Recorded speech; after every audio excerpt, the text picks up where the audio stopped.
Aí galera do YouTube, meu nome é Charles Seabra e eu vim falar aqui eu vim conversar com vocês sobre esses vídeos que eu andei postando no YouTube, no meu canal. Trabalho dos meus alunos, stop motion, o trabalho que eles fizeram com os brinquedos. E é interessante a gente conhecer um pouquinho sobre como é feito esse processo de sala de aula, porque de repente algum outro professor pode querer fazer isso em sala, ou algum pai quer fazer isso com o filho, e isso aí pode também desenvolver algum outro tipo de trabalho mais profissional. A gente sabe que o stop motion ele é uma técnica, ela originou o cinema e não saiu de moda, porque mesmo vindo o filme 3D, continuam desenvolvendo os filmes de stop motion com técnica, com aprimoramentos, e é muito interessante trabalhar em sala de aula porque os alunos se divertem e desenvolvem um trabalho legal. Eles olham o resultado disso aí e querem cada vez trabalhar mais com isso, entendeu? Então, assim como a gente que começa a trabalhar alguma coisa relacionada a isso, a gente se empolga e quer trabalhar mais também. Por exemplo, eu tenho aqui um repertório grande de bonecos que podem ser personagens de um filme stop motion, por exemplo. É legal a gente ver esse trabalho feito com brinquedo, porque quando a gente fala de stop motion, a gente lembra só de personagem feito com massinha de modelar. Por exemplo, a gente tem o filme. Tem vários filmes de stop motion que podem servir de exemplo. A Fuga das Galinhas, tem Noiva Cadáver. Então a gente tem uma infinidade de exemplos aí de filmes que são feitos com personagens de massinha. E eu tentei fazer com personagens de massinha em sala de aula também.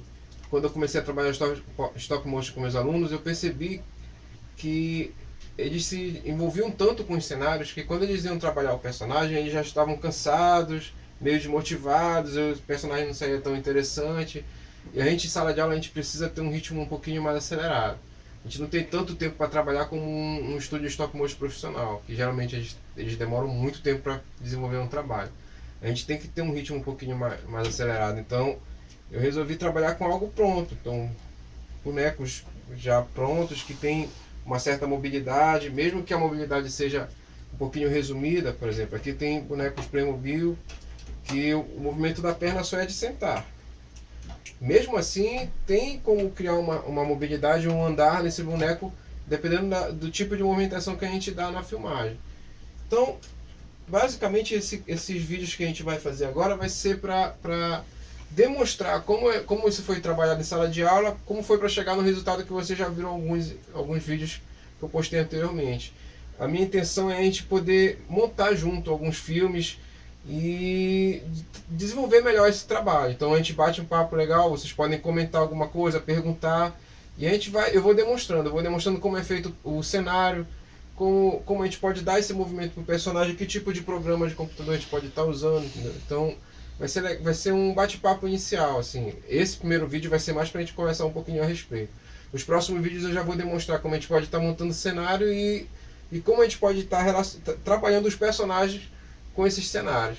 Uma coisa importante a gente ter em mente: a gente tem que ter um certo material que vai ajudar muito. Por exemplo, tem que ter algum tipo de iluminação artificial que vai ser importante na hora de filmar, porque a iluminação natural ela é inconstante, né? Ela atrapalha porque quando a gente está filmando alguma coisa, filmando que eu digo é fotografando, porque o stop motion ele é feito com a técnica do stop motion é feita com fotografias.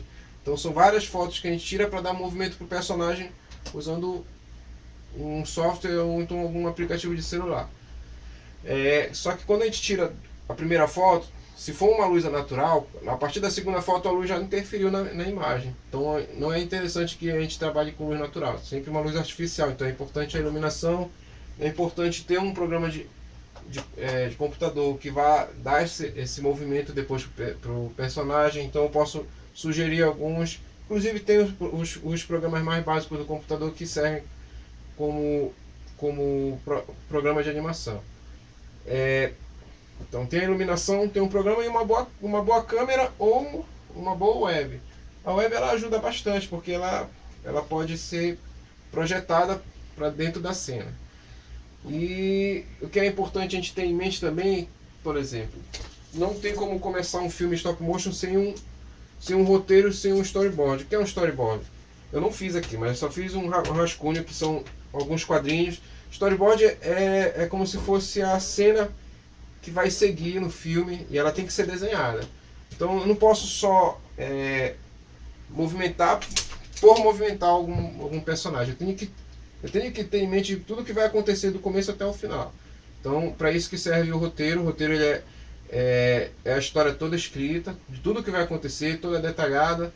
E o storyboard é pegar esse roteiro e transformar em história em quadrinho, mas não necessariamente uma história em quadrinho, só o rascunho das cenas, da maneira como ela pode estar acontecendo. E claro que ela pode ser modificada, mas precisa ter esse storyboard, precisa ter o roteiro, precisa ter o storyboard para poder desenvolver uma cena. Então essas cenas elas vão ser guiadas por esses dois elementos importantes, que é o roteiro e o storyboard.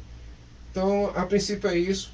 Aí no próximo vídeo eu já vou mostrar mais ou menos como a gente pode criar um cenário, como criar um mini estúdio. E esse mini estúdio ele vai precisar de alguns elementos alternativos, como papelão, alguns materiais recicláveis que vão ajudar bastante na construção, até porque eu estou falando como professor. A gente não vai montar um cenário, um estúdio stop motion profissional.